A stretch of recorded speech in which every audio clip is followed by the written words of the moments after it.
Olá, queridos, muito prazer, sou Juliane Engel e estamos novamente aqui para mais um episódio do Vocari Podcast. Fala, galera, tudo certo? E Dalmo Zappellini por aqui, quarto episódio, o pessoal tá gostando, tá se inscrevendo, então a gente agradece muito por você estar acompanhando a gente aqui no nosso YouTube, também depois nas nossas redes sociais, né?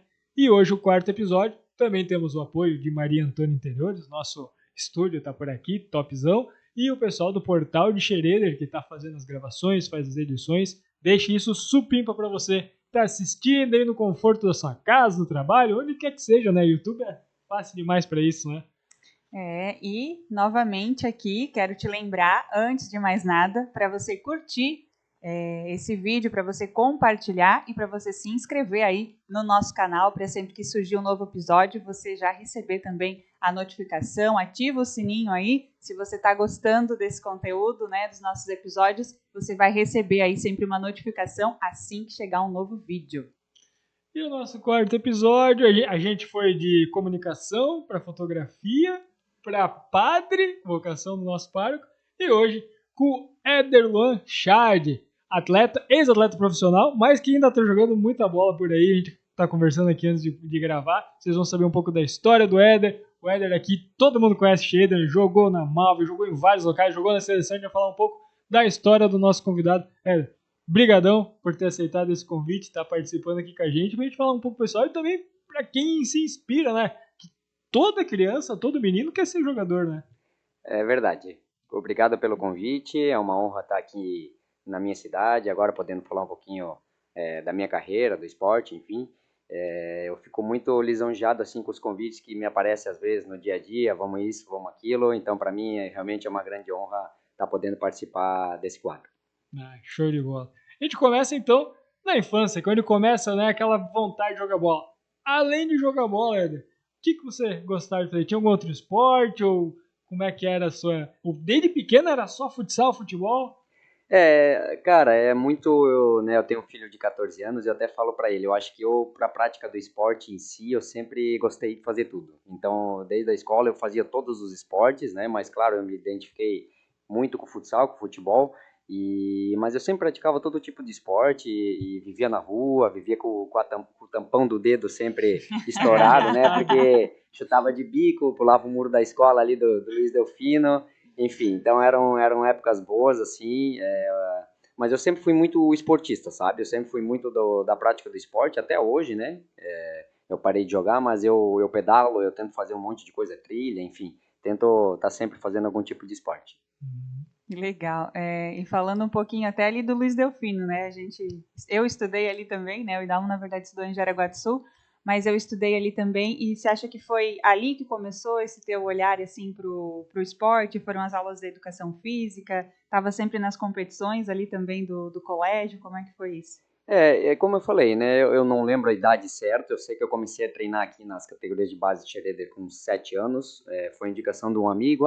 Joga legal, joga bem, né? Na escola, enfim.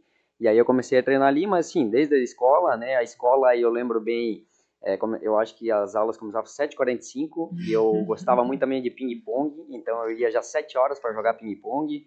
Enfim, o esporte realmente fez parte da minha vida, faz parte da minha vida. E era isso, era o ping-pong, aí depois eu comecei a treinar o futsal e, eram épocas boas, assim, né? Eu até volto a falar do meu filho, eu tinha isso sempre dentro de mim, então eu já sabia ali que o esporte para mim realmente podia fazer a diferença na minha vida. E ganhou Interclasse, não? Esse Teve... é o título mais disputado da história de qualquer jogador, é o Interclasse da escola, né? Falando em Interclasse, então, essa semana passada teve ali no Emílio, então eu fui ali na abertura ali, né, porque conheço ali também o diretor, os professores, enfim, e o meu filho também estuda ali. E aí falei pro meu filho, vai participar, né? Ele daquele jeito meio assim, não sei se eu vou, meio malinha, enfim. Eu falei, cara, todo jogador, todo atleta passa pelo Interclasse. Interclasse é o que vale tudo ali. E sim, joguei muito Interclasse, só que daí, como eu falei, eu não jogava só futsal, né? Eu fazia todos os outros esportes que tinha na época, o vôlei, não lembro se tinha basquete, enfim, todos os esportes, o ping-pong, porque eu também treinava ali, mas eu participava de todos sim, com certeza.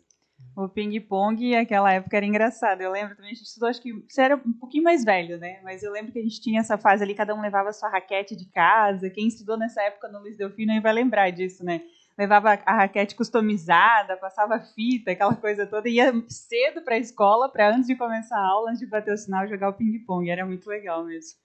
É verdade, no o tênis de mesa, né? A gente fala ping-pong.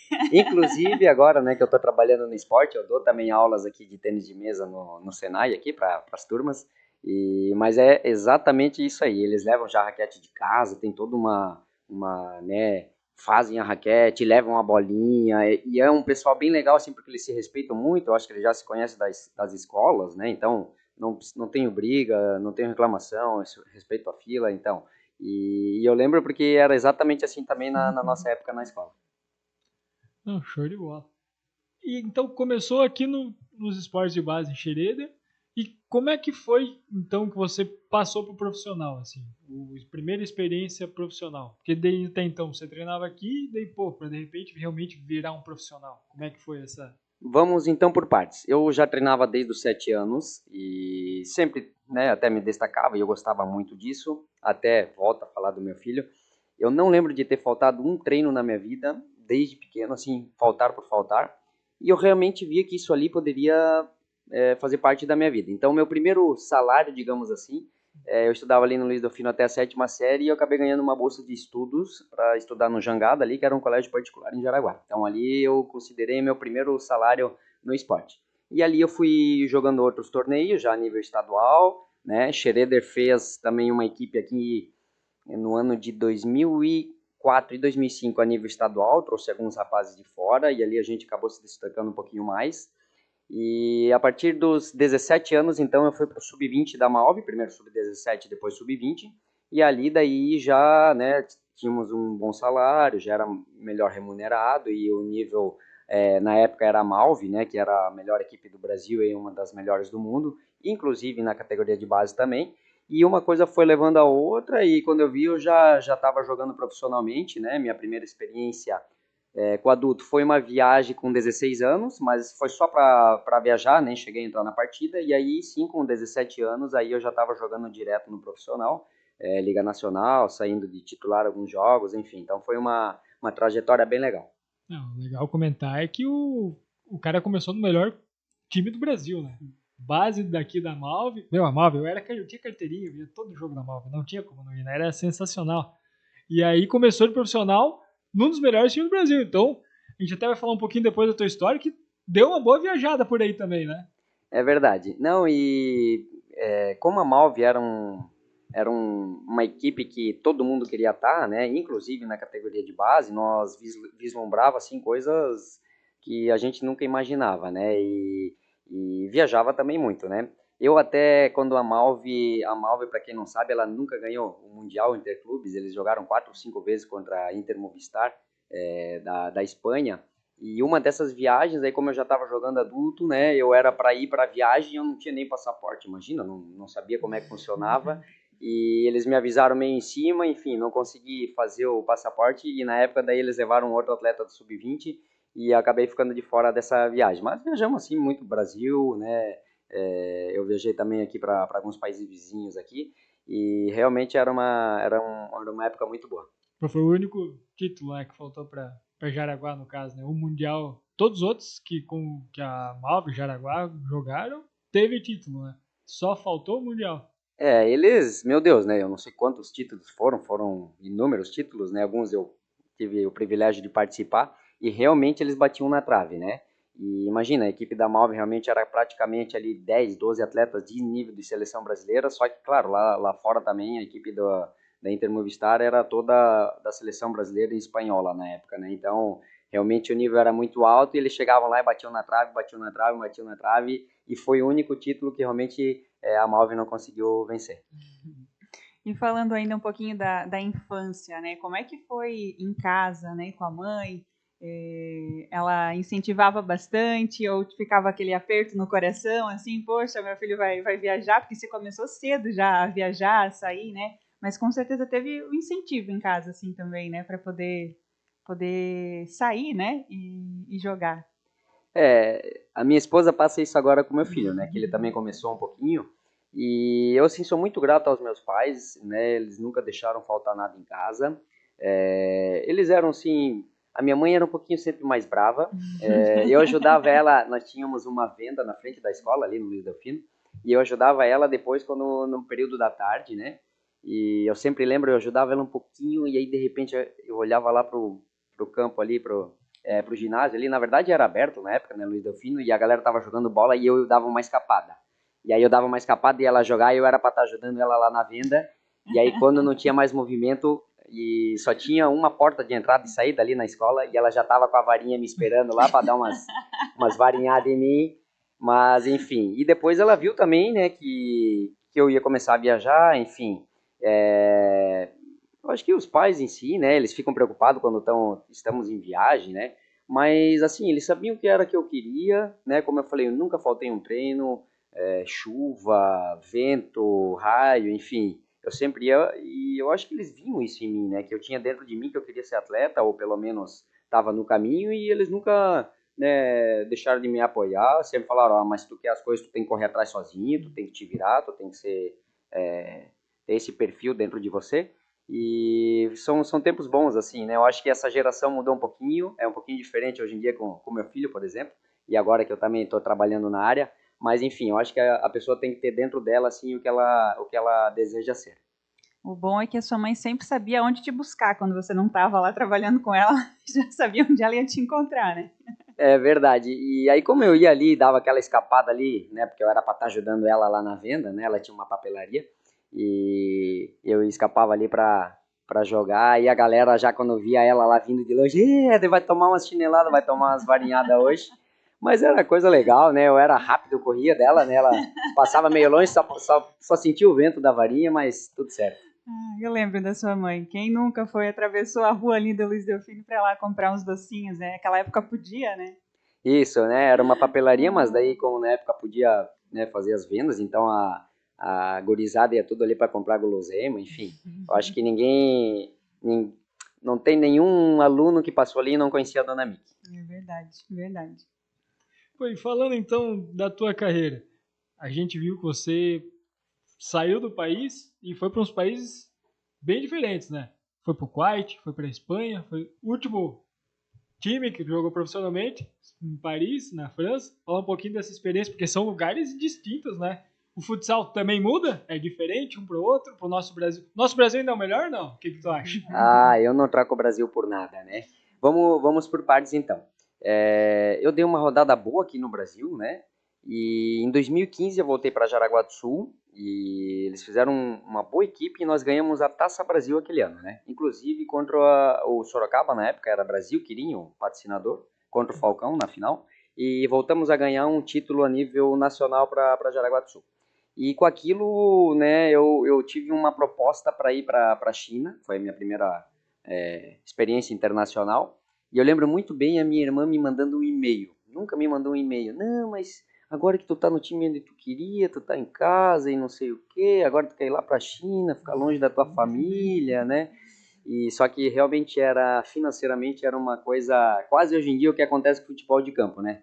Vamos lá, chutar que um atleta ali ganha 100 mil reais e ele vai lá para a Arábia Saudita e vai ganhar 1 milhão. Essa é a realidade, e era a realidade na época, né? Eu tinha um bom salário já em Jaraguá do Sul, mas realmente eu ganhava em dólar lá, e Não era tinha uma como proposta, negar. não tinha como negar. Inclusive o time lá até pagou a multa rescisória aqui na época, se eu não me engano eram 2 ou 3 salários, e foi a minha primeira experiência fora. Aí eu fiquei 3 meses sozinho e depois a minha família foi. Depois disso eu voltei, dei uma rodada aqui de novo. E em 2016 aí eu voltei para Jaraguá. Foi um ano meio conturbado ali, que eles meio que fizeram o time, deu para trás 2 patrocinadores, enfim, eu não consegui acabar renovando no final do ano. E aí foi a minha segunda experiência, onde eu fui para a Espanha, né? Fui para o Palma, que é o atual agora bicampeão da Champions League, né? Para o Palma de Mallorca. E eu fiquei lá por uma temporada e meia. Eu era para ter ficado mais tempo, mas eu tive uma lesão um pouco grave. E ali, daí foi a minha primeira convocação para a seleção brasileira, né? Mas foi muito pelo que eu fiz no Jaraguá, assim, né? Fui muito bem naquele ano no Jaraguá, não tive lesão grave, enfim, conseguimos fazer um grande ano. E aí, na época, o treinador era o PC, que estava voltando para a seleção. Ele tinha sido campeão mundial com o Brasil em 2008, e aí foi a minha convocação para a seleção. Ficamos 2 semanas lá em Barcelona, fizemos treinamentos e os amistosos que tínhamos para fazer.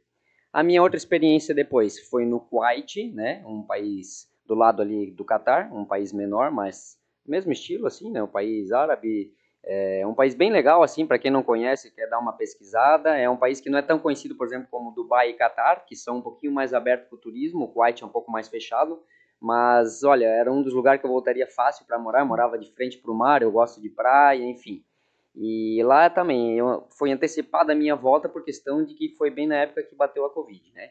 Inclusive lá bateu um mês e meio antes por aí, a minha família estava lá. E aí eles voltaram de viagem para o Brasil e lá já estavam usando máscara. E quando chegou no Brasil, né, ninguém ainda usava, estavam até meio estranhando. E aí no Brasil depois que fechou tudo também.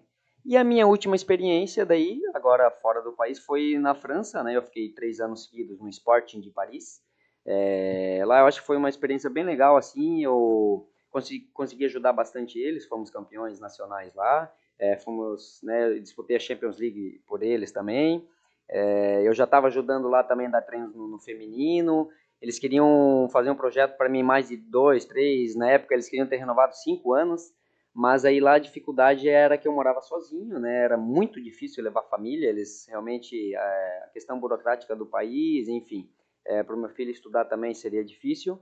E aí eu já estava fazendo alguma opção para eu parar de jogar profissionalmente, né? Ou teria que ser um valor muito absurdo assim de salário, que coisa que eu acho que eles não iriam me pagar. E aí eu optei pela aposentadoria, né? Mas foram 3 anos bons. Eles, depois do segundo ano, eles quiseram renovar mais 5 anos, né? Eu já falei pela questão de que eu estava ajudando o clube em outras situações, como dar treino no feminino, mas aí realmente eu optei pela aposentadoria. Aí apertou o coração também em relação à família, provavelmente. Essa é a questão difícil, né? Meu filho já está hoje com 14 anos, ele também está nessa situação de, quem sabe, ser atleta, ou pelo menos está treinando, não sei se profissionalmente.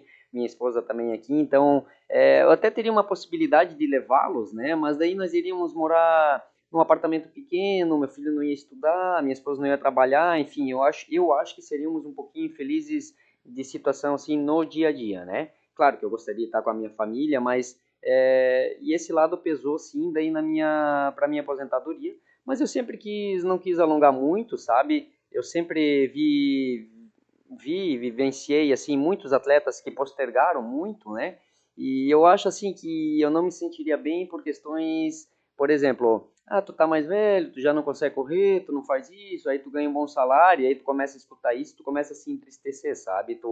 No nosso meio assim do esporte, tu fala que tu tá roubando, digamos assim, né? Tu já não consegue ter mais aquele mesmo vigor físico, enfim. E aí eu pensei, não, cara, eu acho que eu vou sempre me aposentar cedo, quero aposentar cedo, aí eu consigo estar aqui, consigo ainda jogar num alto nível no amador, e foi a decisão que eu tomei, e para mim assim foi fácil, foi fácil. E aí fecha com chave de ouro também, né? Não fica, porque às vezes os jogadores prolongam tanto, não sai, não sai, não sai, e eles acabam ficando com uma fama ruim, no fim das contas, né? Às vezes um jogador muito bom, que poderia fechar bem, né, o seu trabalho, e acaba ficando com uma fama ruim, porque, de fato, o físico pesa também, né?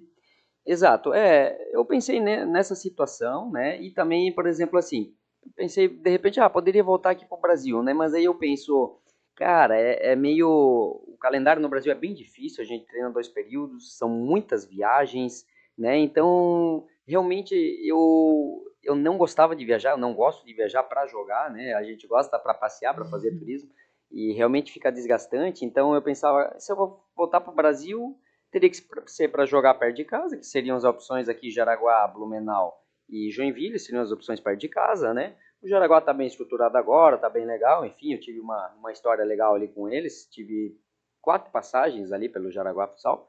E Blumenau foi a outra equipe que eu joguei, a minha última no Brasil, eu tive alguns problemas com eles ali, por fim até não recebi todo o meu salário. E a outra seria Joinville, que é o grande rival de Jaraguá. Mas daí, né, eu coloquei na balança, não compensaria, justamente porque eu não quero mais essa situação de muita viagem, eu quero ter um pouquinho mais de vida social, a gente abre mão de muita coisa no esporte, né, e abrir mão é até engraçado eu falo, eu abri a mão da família para dar uma vida um pouquinho melhor para minha família, por exemplo, nesses últimos 3 anos. Então, eu acho que a decisão foi acertada, né, tô feliz agora com a decisão, e isso é o que importa. E dentro do Brasil, na verdade, as viagens são bem diferentes, né, do que lá. Porque provavelmente lá as viagens são mais curtas, né? Jogar dentro do Na Brasil. França, por exemplo, a França tem o tamanho de Santa Catarina, quase um pouquinho maior. Então as viagens, não. Agora você vai jogar lá no Rio Grande do Sul, depois você volta, vai jogar em São Paulo. De São Paulo vai para Minas, aí volta para Santa Catarina. Aí fica um continente inteiro, né? Muita coisa, né? A logística aqui do futsal realmente é uma gangorra, assim, né? E hoje até eles estão fazendo umas parcerias de viagem para poder viajar de avião, algumas equipes, mas geralmente é busão, né? Ônibus o tempo inteiro, então tu fica às vezes 20, 24 horas, vai um dia antes, obviamente, mas aí tu já chega com a perna pesada, aí tu joga. Aí antigamente eram 2 jogos que tu fazia fora, aí tu fazia mais 15 horas para outro lugar, faz o jogo, joga e volta mais 15 horas, realmente era bem desgastante, né? E lá fora, realmente, para nós era bem tranquilo, nós viajávamos geralmente ou de trem-bala ou de van, né, quando era um pouquinho mais perto, e uma viagem só, que daí era para a ilha de Córcega, que nós íamos de avião, então a logística era bem melhor, pouca viagem, enfim, nesse sentido era bem menos desgastante. Uma coisa também que é legal comentar, que nem um torneio de verão aqui, por exemplo, tem amadores e profissionais jogando junto, né? E a gente vê nitidamente a diferença. O físico, a questão física, treinamento, é muito pegado, né? Porque a gente tem bons jogadores na várzea por aí, que são só amadores, o cara trabalha, o cara joga ali de final de semana, na competição, e tem um profissional que treina de segunda a segunda, né? A coisa é bem pegada. Eu, né, então vamos abrir agora para isso, eu me aposentei e eu tô aí jogando todos os amadores possíveis, né, então, Não futsal, largo o osso também, não né? posso, né, futsal, eu tô abrindo o mercado agora no futebol 7 e no futebol de campo também, né, e essa era uma das minhas preocupações, né, de tentar manter o máximo a parte física o melhor possível, né. Eu tô trabalhando aqui no Sporting Xereder, então eu trabalho ali, as minhas 40 horas semanais, né, e sempre que possível eu estou fazendo tanto academia como os treinamentos. Mas eu, inclusive, amanhã vou estar voltando agora a jogar, porque eu tive uma lesão, uma luxação no ombro.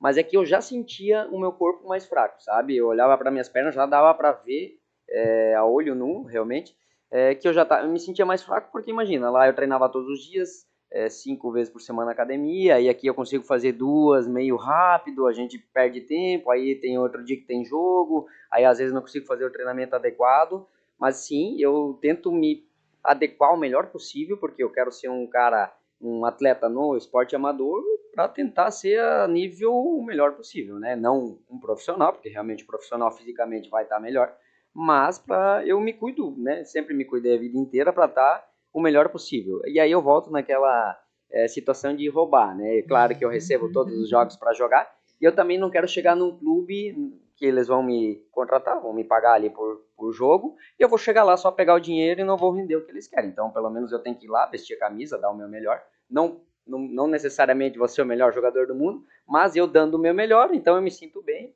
e é o que eu pretendo sempre. Troca justa, né? E aí também tem algo que muitas vezes as pessoas não conhecem, né? Fala, ex-jogador profissional, né? Mas está atuando ainda, né? Faz muita coisa, tem muita coisa rolando aí, né? Assim, a minha esposa até briga comigo, né? Que tu não para, mas... Achei que era só a minha. Mas eu falei pra ela, tu preferiria eu 10 meses lá direto longe, ou aqui que ali são 1 hora de treino, 2, 1 hora de viagem, 2 de jogo, enfim. Mas assim, eu tento todos os dias treinar. Realmente eu gosto, eu me sinto bem quando eu chego em casa cansado, que eu vou botar a cabeça no travesseiro e durmo rápido porque eu tô cansado, que eu usei o meu corpo. A minha vida inteira foi assim, né? Atleta, como eu falei, eu tô voltando de lesão. Não lembro de ter jogado agora um jogo aí nos últimos 5 anos sem ter alguma dor, porque realmente a gente leva o nosso corpo ao limite sempre, né? Porque o nível tá tão alto fisicamente e justamente você tem que dar o seu melhor para ter um rendimento bom. E, obviamente, às vezes tu passa desse limite e acaba tendo lesões, né? Foi até na minha postagem de aposentadoria que eu coloquei. Eu realmente, se tu me vê olhando na rua, quem não me conhece, na praia, eu brinco até pro meu filho, tu olha pra mim e tu não vai dizer que é jogador, pelo porte físico, ser um pouquinho mais baixo, enfim. Então, eu com isso, eu tive que sempre, a minha vida inteira, dar muito mais nos treinamentos, fazer muito mais força para eu conseguir, pelo menos fisicamente, não perder para aquele que já tem talvez uma genética melhor, é mais forte fisicamente, não precisa fazer tanta força, e eu realmente dava o meu melhor 100%, 200% nos treinamentos para eu tentar me manter num grande nível. E isso, obviamente, tu leva teu corpo ao extremo e acaba acarretando tendo lesões, né? Eu tenho alguns amigos corneta que sempre tem em todos os lugares, falam, mas tu machucou muito na tua vida, mas faz parte. Atleta de alto rendimento, me diz um aí que talvez não teve algum dia alguma lesão meio grave, né? E você teve alguma lesão assim que te deixou muito tempo fora, que foi difícil assim? Na França eu tive uma lesão na coxa, uma lesão muscular, onde ela rompeu total o músculo com o tendão. E essa lesão eu fiquei assim, o prazo total, quase uns 6 meses fora. Eu fiquei 4 meses fora. Eu voltei com uma bandagem bem forte só para jogar as finais. Deu certo ainda, ficamos campeões. E depois eu vim de férias para o Brasil e tratei mais 2 meses. Hoje em dia eu tenho um buraco assim de mais ou menos uns 5 centímetros na perna, que ela não fecha, né? Não é feito cirurgia nada, então eu tenho que ainda trabalhar muito mais na academia para manter a perna mais forte. Foi uma das lesões mais graves que eu tive, e eu tive coisas normais. Quebrei costela, quebrei nariz, luxei ombro, Super cirurgia normal, de né? hernia inguinal, tornozelo já tá calcificado de tantas lesões. Graças a Deus, o joelho eu tive só uma de 1 mês e meio, 2 meses, e lesões musculares, que é normal, infelizmente. Mas fugia, graças a Deus, até hoje do joelho, assim, essas lesões mais graves de joelho, graças a Deus eu não tive. Aí, a gente comenta ali do ex-atleta, mas você continua no futsal. Não é que nem no futebol, que, tipo assim, o cara vai recuando um pouco a posição, tipo, que não, o cara era lateral, corria o campo inteiro, agora tá jogando de meio, pra dar aquela roubada ali. No futsal não existe isso, o futsal é troca o tempo inteiro, né? Então, um ex-atleta não é ex-atleta, é sempre um jogador, né? É verdade. O futsal, assim, ele é bem dinâmico, né? Ele é bem intenso. E por isso, talvez eu também, nessa última equipe, eu me dei tão bem, assim, porque era o que faltava na equipe. Faltava, eles diziam, o motor, o coração da equipe. E eu realmente, nesse nível de intensidade, eu nunca, pelo menos não lembro, deixei a desejar, né? Tu falou até do futebol, a princípio eu estou ali inscrito com o João Pessoa, enfim, quero jogar mais alguns outros campeonatos, do Varziano ali de Araguá. Vou até ver que posição eu vou me adaptar, mas eu gosto muito de ficar com a bola e gosto também de morder, de roubar a bola. Vai ser uma situação nova, assim, né? Eu sempre treinei futsal na minha vida toda. E em 2005 eu fiz 2 testes, um no Grêmio e um no Paraná Clube. 15 anos eu tinha, talvez, alguma coisa assim. Eu até passei nos testes, mesmo nunca ter treinado futebol de campo, só joguei o moleque bom de bola aqui, né, pelas escolas. E até passei nos testes, mas depois acabei não ficando. Se talvez eu daria algum jogador profissional de futebol de campo, a gente não sabe, né? Porque futebol já é uma outra parte física, é um outro tipo de jogo. Mas eu tô aí, tô aprendendo. Final de semana também, se tudo der certo, amanhã eu jogo um jogo de futsal lá em Santa Cecília. É as quartas de final da Liga Catarinense Prata, que é a que não é vinculada com a federação. E no domingo eu jogo, a princípio, com o Continental de Joinville ali, é o Fut 7, que tem o campeonato estadual. Vamos ver aí como é que eu vou nesse outro tipo de esporte. Legal. E, cara, a gente falou ali da seleção, né? Foi convocado para a seleção. Qual que é a sensação de defender o seu país? Seleção é o auge, né? Todo mundo quer jogar na seleção. Não, é verdade. Eu tava na Espanha na época e também a minha família não tinha ido ainda.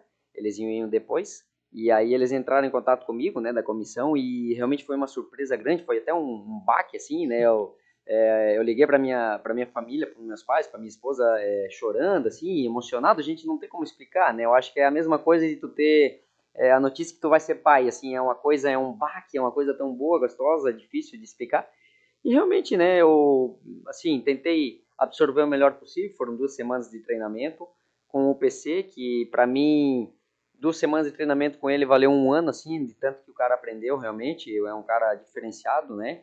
E para mim foi o maior orgulho, assim, tu poder realmente um dia tu cantar o hino e tu tá lá defendendo o teu país, né? O Brasil agora que tá jogando aí a Copa do Mundo. Desejo sorte para os meus ex-companheiros, enfim, alguns eu joguei junto. E espero que a gente volte a ser campeão mundial, né? O Brasil, que aí, quem não sabe, é o maior campeão mundial do futsal, na torcida, né, por eles. Fizeram uma primeira fase excelente, agora vamos ver nos playoffs, né? A gente espera que eles consigam trazer esse título de volta para nós. Teve um 10-1 no Panamá, né? Isso, foi um 10-1, eu acho que foi um 10-1, 9-1 e 8-1, né? Eu acho que foi escadinha. E eu vi do Panamá. Hoje mas os caras foi... estão jogando demais. Quem tem um do time do Jaraguá que tá convocado, Tá, né? o Marcênio, né? Marcênio. O Marcênio, isso. Ele jogou muitos anos no Barcelona. Ele estava no Anderlecht da Bélgica, que é ali do lado. A gente fez todo ano a nossa equipe fazia vários amistosos, e aí ele acabou vindo para o Brasil, até eu acho que para acertar no Jaraguá, para ele ficar meio que nesse vínculo, jogando no Brasil em alto nível, para poder voltar para a seleção, e deu certo para ele, foi bom, né? Foi convocado aí, e espero que ele ajude o Brasil aí também. Que legal. E aí, querida, temos mais umas perguntas, que é aquelas mais da sua parte aqui, né? Da minha parte, né? Hoje eu fiquei mais assistindo aqui, né? Aqui, esporte é muito bom, eu adoro falar de esporte, eu faço as transmissões na Heart Cheerleader e, cara, tô sempre no meio, adoro. Não sou muito bom, mas tô sempre no meio da galera.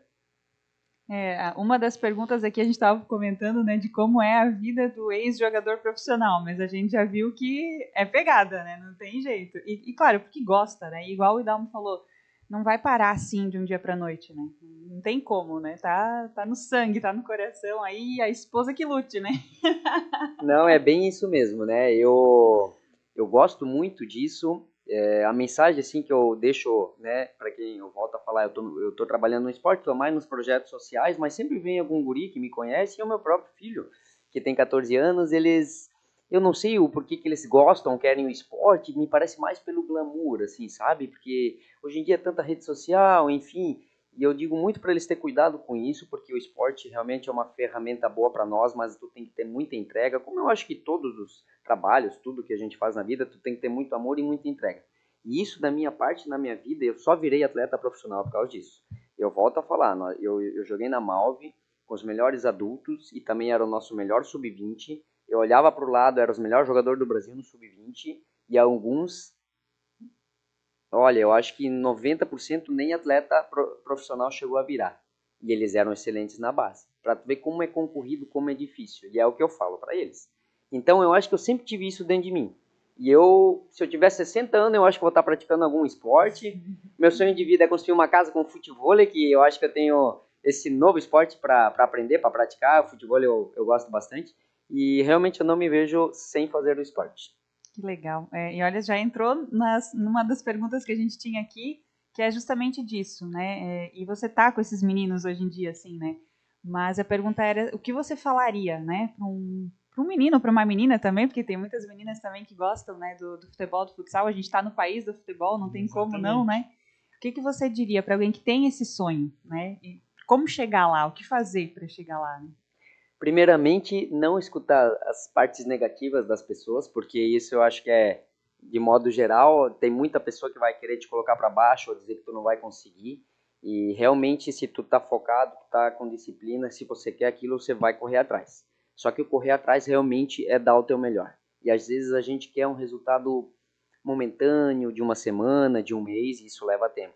E a vida de atleta é tempo, é uma vida inteira. Eu falo para o meu filho, eu falo para alguns outros atletas que eu tenho um pouquinho mais de intimidade já, que eu conheço ali, eles têm que entregar tempo, eles têm que dar o melhor deles. E realmente dar o melhor não é só lá dentro da quadra naquele momento. Porque no treino, se tu for lá, os 20 atletas que estão lá treinando, talvez vão dar o melhor. Mas é um estilo de vida, ser atleta profissional de qualquer esporte, futebol, futsal, ginástica, enfim, realmente é um estilo de vida, é alimentação, é sono, é tu abrir mão de muitas coisas, de álcool, de várias coisas. Então, realmente eu acho que é isso que falta a gente falar para a nossa geração. E uma criança, eu tenho meu filho de 14 anos, o quanto é difícil eu conseguir falar isso para ele, colocar dentro da mente dele, do coração dele, que para você ser atleta, se você quer tentar ser atleta profissional, realmente é muita entrega.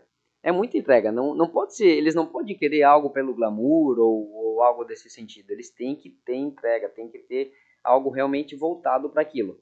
Eu falo para eles, um Neymar, um no meio de quantos, que talvez parece que eles não treinaram, mas se tu for olhar, eles também treinaram e dedicaram a vida inteira àquilo lá. Então, realmente, para mim, se eu pudesse falar para qualquer atleta, para qualquer que queira ser atleta, tu tem entrega total para aquilo.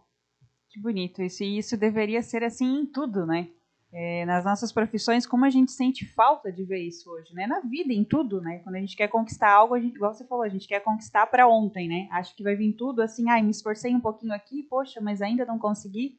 Mas é um esforço, olha só quantos e quantos anos que você está se dedicando, né? É verdade, né? Eu volto a falar, eu estou trabalhando no esporte, mas eu sempre quis trabalhar com esporte depois que eu parasse de jogar, por isso eu também parei cedo. a minha meta é ou trabalhar de gestor ou de treinador, né? Eu gostaria, sim, de uma categoria, talvez do 15, do 17 para cima, até profissional, né? Por quê? Porque eu gostaria de realmente tentar passar o que eu tive, o que eu vivi, tanto negativamente, eu não gostaria para nenhum dos meus atletas, como positivamente, a experiência que eu tive, e mostrar para eles que dá para ser feito, que dá para ser feito.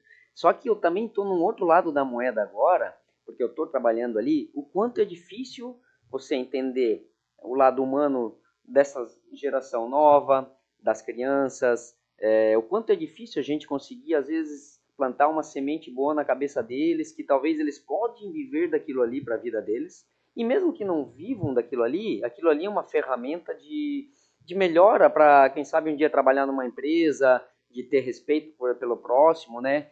Eu estou ali como professor, talvez porque eu tenho um pouquinho mais de nome, ser um pouquinho conhecido, como vocês falaram, as crianças até me olham assim com, né? Eu chego lá, elas estão brincando, elas param um pouquinho, enfim.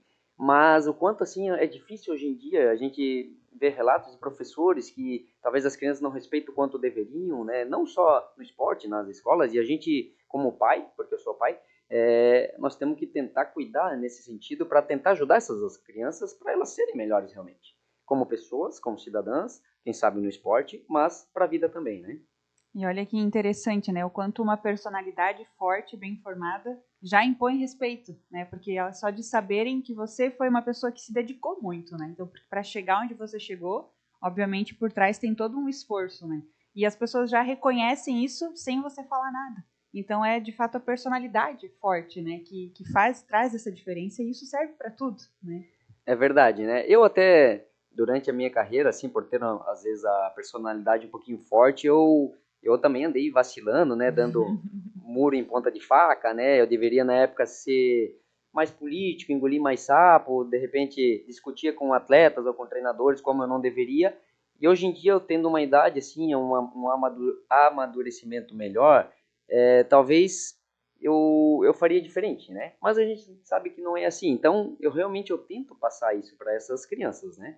Eu cobro muito, por exemplo, do meu filho, o quanto que ele poderia entregar mais, sabe? Só que eu ainda não achei uma maneira certa de falar para ele, para um dia ele ter um estalo. Eu sempre brinco e converso com alguns outros atletas que cada atleta ele tem um período dos treinamentos até ter o estalo do que ele acha que ele vai ser ou precisa ser. E o meu filho não teve esse estalo ainda, que eu acredito que é daquilo que eles começam a abrir a mente deles, porque para a gente poder melhorar, primeiro lá nos treinamentos, eu acredito que a gente tem que abrir a mente e o coração para realmente reter as informações, aprender mais, e aí sim tá entregando mais. Então, como eu falei, é um desafio para mim agora, tá? Eu tô do outro lado, porque antes eu era o atleta e agora eu vou ser o professor, para eu tentar passar isso da melhor maneira possível para eles. Que bacana. E aproveitando que tu tá nessa parte aí de professor, tu jogou com muita gente boa. Mas aqueles podcasts sempre tem o quinteto, né? Eu quero que você monte o seu quinteto. Vou te botar de técnico. Quinteto ideal para você. Quero pessoas que jogaram contigo. Vamos lá. Goleiro Thiago, não tem como, né? Ele, na última vez que eu participei lá com o Joey Júnior lá na rádio, ele até foi lá também.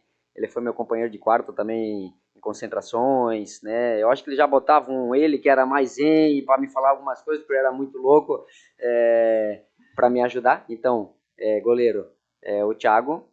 Fixo, cara, fixo é bom, porque eu peguei alguns caras bons na seleção, mas eu vou também naquela geração da Malve ali, o Chico. O Chico, para mim, era um cara, era um líder, era um cara chato, crica, mas que cobrava o melhor sempre da equipe, né, do clube, nunca pensando nada individualmente. Vamos de ala direito. Ala direito, cara, eu vou com o Diego, que tá na seleção agora, né? Eu joguei ali aquelas 2 semanas com ele. O Diego, ele tem a minha idade, nós sempre jogamos contra na base aqui no estado de Santa Catarina e ele já era um fenômeno sempre desde pequeno e eu acho ele um fenômeno, um dos melhores jogadores do mundo. Ele estava voltando de lesão para esse Mundial agora, eu espero que ele recupere bem para ajudar a nossa equipe, ele, inclusive eu acho que é o capitão da nossa seleção. Ala esquerdo, não preciso nem falar, né? É o melhor de todos os tempos, o Falcão, né? Como era bonito ver ele jogar, fazia coisas de outro mundo, realmente inimaginável o que ele fez pelo esporte. E pivô o Lenísio, né, que agora está trabalhando também na comissão técnica do Jaraguá do Sul. Ele tinha uma classe, o gol dele parecia um gol de futebol de campo. Ele realmente era um matador, sabia fazer gol. Eu acho que essa era a seleção. Acho que ficou fraco, né? Ficou fraco. Ficou fraquinha essa seleção. Não O deu pivô boa. ali, né? O pivô, se for colocado da nossa nova geração, o Ferrão, que tá agora também. Ele é fenômeno. Demais. Também era um que na base sempre jogou contra. Ele é um ano mais novo do que eu. E ele é lá do Oeste, né? Ele é de Chapecó. Aí ele jogou em Xaxim. Ele jogou uma vez, se eu não me engano, uma Olesc contra nós. Que nós ficamos naquela Olesc segundo a nível estadual. Xereder, né? Imagina, levamos o nome de Xereder. Nós ficamos um segundo e um terceiro lugar a nível estadual. E o Ferrão jogava. E depois ele jogou também aqui no Sub-20, Sub-17, Sub-20 do Joinville, então sempre jogava contra. Mas eu acho que essa seria a equipe. Né? E de técnico, tu falou bastante do PC, foi o cara mais...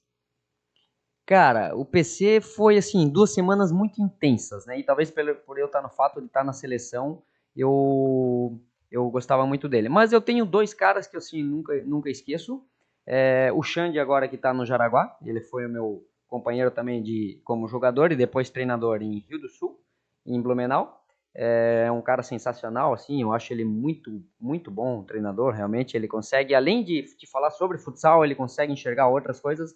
Mas para mim, o cara que para mim sempre foi o cara que mais me ajudou e muito bom treinador, para mim é o Peri Fuentes, que ele é agora treinador do Moarama.